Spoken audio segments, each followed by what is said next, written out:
Selamat datang di channel Pemuja Malam. Jangan lupa like, share, and subscribe ya. Terima kasih. Chapter 20. Beri aku kesempatan. Kamu sangat harum. Aku gila. Geram pria itu lirih. Seakan alarm dalam otaknya mulai berbunyi dan mengirimkan sinyal tanda bahaya, Alice berusaha untuk melepaskan diri dari bara. Tepat saat pria itu menggeser tubuhnya, ruang di antara kakinya terbuka. Alice menaikkan kakinya dengan kuat hingga lututnya menghantam sumber kehidupan milik lelaki itu. Ibarat pohon yang baru saja tegak mengibar bendera perang langsung diterjang raksasa. Hingga patah dan tumbang, bara tersentak dengan rasa sakit yang menusuk hingga ke ubun-ubunnya. Teriakan lelaki itu tertahan di tenggorokan. Bulir-bulir keringat mulai membasahi pelipis. Alice langsung mendorong bahu bara, hingga lelaki itu terhempas pada ranjang yang ada di sebelahnya. Dan ia pun langsung berdiri dengan tatapan mata yang tajam dan beringas. Kamu mau membunuh calon suamimu sendiri, ucap lelaki itu menahan rasa sakit yang luar biasa. Perutnya terasa teraduk-aduk dengan rasa senap yang hebat. Itu hukuman untuk lelaki kurang ajar sepertimu. Kamu pikir aku apa, hah? Kamu membuat aset berhargaku cedera, Alice. Bagaimana kalau gara-gara ini Noah tak bisa memiliki adik lagi? Apa kamu mau punya suami yang cacat? Ujar pria itu lagi, sembari meringis. Bara mengatur nafasnya agar rasa sakit itu bisa sedikit berangsur-angsur menghilang secara perlahan. Jika tidak berfungsi lagi, itu mah deritamu. Masalah Noah, jangan khawatir. Ia masih bisa punya adik dari daddy yang lain. Celetuk Alice spontan dan santai. Sorot mata Bara langsung berubah tajam. Tak terima mendengar ucapan wanita itu. Bara langsung bangkit dan berdiri di hadapan wanita berbulu mata lentik itu. Dengan menahan sisa-sisa rasa sakit yang masih tersisa, Bara menangkap lengan tangan Alice. Mencengkramnya semakin kuat seiring rasa marah yang ia rasakan kini. Jangan harap aku akan membiarkanmu menikah dengan laki lain selain diriku. Kamu hanya boleh menjadi ibu dari anak-anakku, tegasnya. Bara seakan sudah mengklaim Alice sebagai miliknya, yang tak dapat diganggu-gugat lagi. Memangnya siapa kamu hingga bisa menentukan siapa yang ingin aku nikahi dan siapa yang ingin aku cintai? Aku menyetujui apa yang kamu katakan waktu itu. Itu semua karena di bawah tekananmu. Alice menghentakkan tangannya. Cengkeraman tangan Bara terlepas, meninggalkan lingkaran merah di pergelangan tangannya. Apa yang terjadi di antara kita tak lebih dari kecelakaan satu malam. Jadi jangan kamu pikir hanya karena satu malam yang singkat itu, kamu bisa merampas kebebasanku. Lanjut Alice dengan menggebu. Ia mengungkapkan apa yang ada di hatinya saat ini. Malam itu memang singkat, tapi bukan berarti malam yang tak memiliki makna. Apalagi ada Noah di antara kita. Apa kamu tidak berpikir untuk memberikan keluarga yang lengkap untuk putra kita? Tentu, tapi tidak denganmu, karena kita tidak saling mencintai. Cinta, itu tak masalah. Kita bisa belajar mencintai bersama-sama. Jawa begitu mantap seakan meyakinkan. Berapa lama kita akan belajar? 1 bulan? 1 tahun? Atau berapa lama? Kamu berkata pada wanita yang 2 tahun lebih mencoba belajar mendapatkan cinta dari suaminya. Namun, apa yang aku dapat? Seorang madu yang datang dengan janin yang ada di dalam rahimnya. Mata Alice berkaca-kaca. Perih hati itu kembali ia rasa. Luka hatinya yang belum sembuh, kini tersobek kembali dan kian berdarah. Apa kamu lupa alasan apa hingga kita bisa tidur bersama malam itu? Karena aku, si wanita menyedihkan, yang sampai begitu kesepiannya hingga menyiapkan hanya untuk menggoda suami sendiri. Suami sah yang tak mau menyentuh, bahkan melihat istrinya sedikit pun, karena calon istrinya tak secantik wanita lainnya. Kamu, Mas Gavin, Tamah, atau lelaki manapun, kalian semua sama. Hanya bentuk fisik dan wajah rupawan saja yang menjadi dasar dari kata yang kalian agung-agungkan itu. Cinta itu semua bullshit. Tak ada cinta untuk seseorang yang tak sempurna. Sekarang keluar dari kamarku, karena aku muak membahas omong kosong denganmu. Tandas Alice dengan bulir kristal yang mulai menetes membasahi pipi. Bara tak menjawab sama sekali. Ia hanya menatap mata wanita di hadapannya itu dalam diam. Ada rasa sakit di hatinya saat melihat di dalam sorot mata itu menyimpan kepedihan yang tak seorang pun dapat memahami, kecuali orang itu sendiri pernah berada di posisi tersebut. Bara semakin mendekat tanpa Alice sadari. Tangannya terulur menyentuh bahu wanita yang sedang tertunduk menangis tanpa suara itu. Alice tertegun. Ia mengadahkan kepala, menatap Bara kembali. Tangan Bara berpindah mengusap air mata itu lembut. Bara semakin mendekatkan tubuhnya pada Alice. Dengan sekali gerakan, lelaki itu membawa wanitanya ke dalam pelukan, seakan memberikan kehangatan. Kali ini Alice tidak memberontak. Hatinya terlalu letih untuk kembali berdebat. Aku tidak tahu seberapa banyak rasa sakit yang kamu rasakan, seberapa berat beban yang kamu pikul di pundak, seberapa besar amarah yang kamu simpan di dalam hati. Aku benar-benar tidak tahu selain dirimu sendiri. Maaf jika aku juga ikut andil hingga menciptakan luka itu semakin dalam. Bara menghentikan ucapannya sejenak, menghirup aroma tubuh Alice yang mengisi setiap sel dalam tubuhnya. Menenangkan. Tetapi apa yang aku katakan itu adalah sebuah kebenaran, Alice. Aku ingin memulai semuanya lagi denganmu dari awal, membangun keluarga kecil kita. Aku hanya butuh sebuah kesempatan darimu, itu saja. Akan aku buktikan jika aku tak akan mengecewakanmu sedikit pun. Lanjut Bara tegas. Tak ada jawaban dari mulut wanita yang kini sedang menikmati kehangatan itu. Ia merasakan desiran yang berbeda di dalam hatinya. Takdir memang tak pernah bisa ditebak. Pada siapa hati berlabuh dan jodoh yang menjadi dermaga terakhir pelayaran. Hanya Tuhan yang mengetahui segalanya, termasuk hati manusia yang terkadang berubah-ubah, seiring hembusan angin yang menerpa.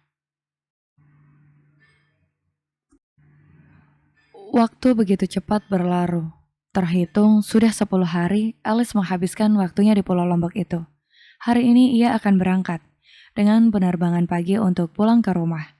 Bara harus pulang lebih dulu karena ada yang harus lelaki itu lakukan. Alice tidak tahu dan wanita itu pun juga tak mau mencari tahu. Hubungannya dengan Bara setelah malam itu mulai sedikit ada kemajuan. Walau Alice terkadang masih enggan untuk bertemu pria itu yang mulai tak canggung lagi menunjukkan perhatiannya di depan Tama. Tama juga sudah mengetahui bagaimana rumitnya hubungan dua insan itu. Hanya bisa menghela nafas panjang. Ia juga mencoba meredam perasaannya. Tak ingin perasaannya semakin tumbuh dan membuat hubungan yang ada tambah semakin rumit lagi. Tepat pukul 4 sore, pesawat mereka landing di bandara tujuan setelah cukup lama mengalami delay.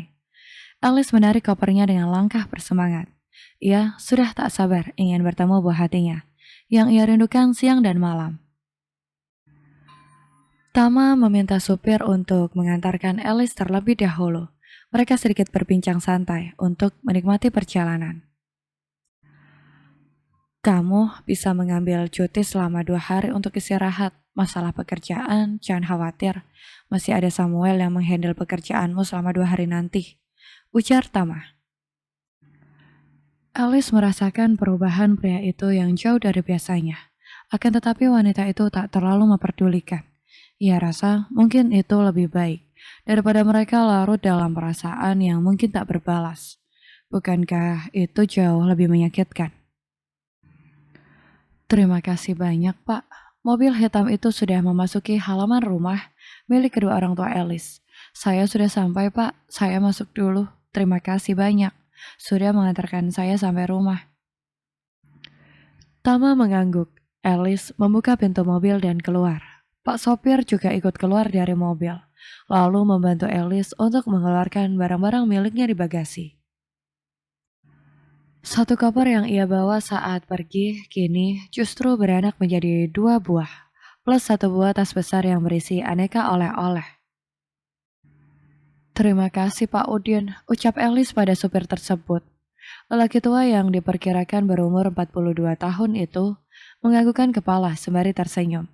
Kemudian kembali pada posisinya semula, di balik kemudi mobil. Alice berjalan mendekati kaca jendela mobil, menundukkan sedikit kepalanya untuk menatap bosnya. Terima kasih banyak Pak, sampai ketemu lusa.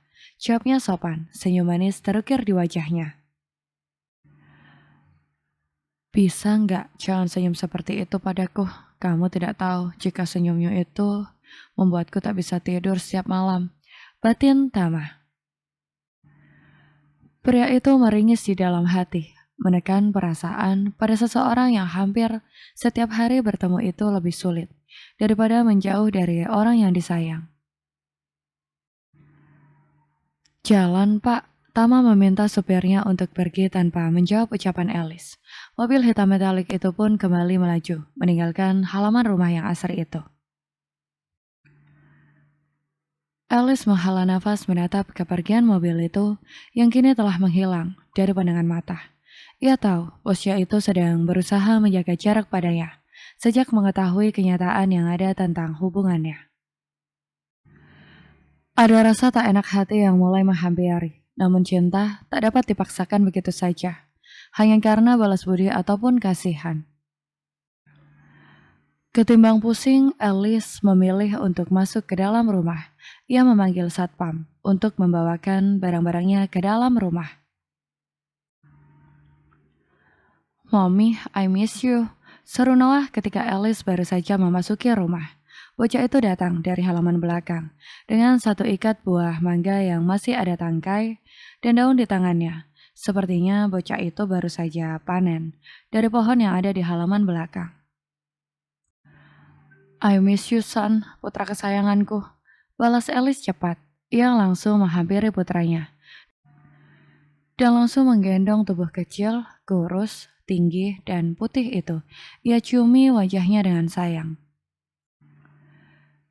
Kerinduan yang Alice simpan hampir setengah bulan lewat itu membuatnya begitu senang. Noah tertawa. Apa yang Alice lakukan padanya membuat bocah kecil itu merasakan geli. Noah meminta turun dari gendongan tangannya. Kenapa tidak mengabari kami jika kamu pulang hari ini?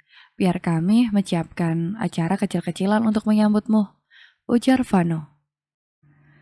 Ia menghampiri Alice. Kedua saudara itu berpelukan hangat dan saling bersalaman, layaknya teman lama yang sudah lama tak berjumpa. Tak perlu berlebihan. Tawa wanita cantik bergaun vintage itu berderai. Mommy, mana hadiah untukku? Aku sudah bersikap baik saat dirimu tak ada. Pinta bocah pintar itu. Tentu saja, ambil di koper warna biru, jawabnya. Bocah kecil itu pun langsung berlari ke lantai atas, tempat di mana koper-koper Alice berada. Pak Satpam dibantu pelayan membawa barang-barang tersebut langsung ke kamarnya. Ia selalu bersemangat. Alice kembali tersenyum melihat tingkah anaknya. Iya, sama sepertimu. Balas Vano menatap wajah kakak perempuannya itu dalam. Vano merasa raut wajah kakaknya jauh lebih ceria dari sebelum berangkat. Alice menatap ke sekeliling ruangan mencari pasangan paruh baya yang sedari tadi tak tampak di matanya. Mama dan Papa mana? Oh, Mama dan Papa sedang berkunjung ke rumah temannya. Ada acara, entah aku juga tak tahu acara apa. Memangnya kenapa? Tidak ada, aku cuma kangen saja, jawab Alice. Paling sebentar lagi mereka pulang, sekarang istirahatlah. Aku yakin, pasti kamu masih capek kan? Alice kembali tersenyum. Pemuda yang ada di hadapannya itu begitu perhatian dan dewasa.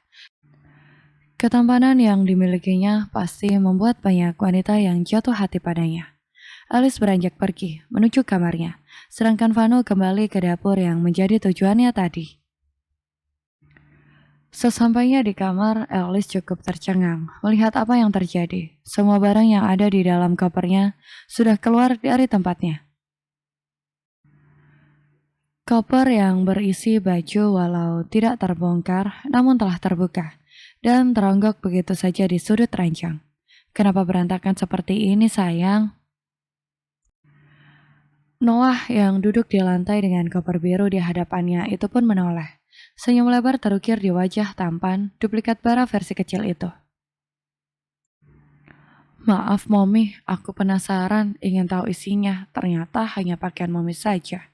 Tetapi kenapa ada jas dan kemeja pria? Itu milik siapa Mommy? Kenapa ada di dalam koper Mommy? Itu tidak seperti pakaian baru. Milik siapa itu Mommy?